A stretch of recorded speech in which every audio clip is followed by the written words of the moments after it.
নমস্কার। কবি পূর্ণেন্দু পত্রীর লেখা যে টেলিফোন আসার কথা এই কবিতাটি পাঠ করে শোনাচ্ছি।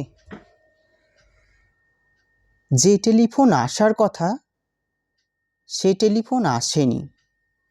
প্রতীক্ষাতে প্রতীক্ষাতে সূর্য ডোবে রক্তপাতে, সব নিভিয়ে একলা আকাশ নিজের শূন্য বিছানাতে।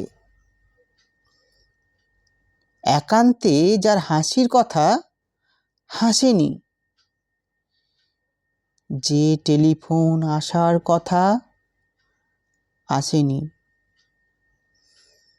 অপেক্ষমান বুকের ভিতর কাঁসর ঘণ্টা শাঁখের উলু, 100 বনের বাতাস এসে একটা গাছে হুলুস্থুলু।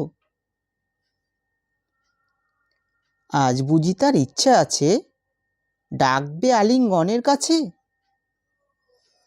দিঘির পাড়ে হারিয়ে যেতে সাঁতার জলের মত্ত নাচে। এখনো কি ডাকার সাজে সাজেনি? যে টেলিফোন বাজার কথা বাজেনি। তৃষ্ণা যেন জলের ফোঁটা বাড়তে বাড়তে বৃষ্টি বাদল। তৃষ্ণা যেন ধূপের কাঠি, গন্ধে আঁকে সুখের আদল। খাঁ খাঁ মনের সবটা খালি মরা নদীর চড়ার বালি। অথচ ঘর দুয়ার জুড়ে তৃষ্ণা বাজায় করতালি।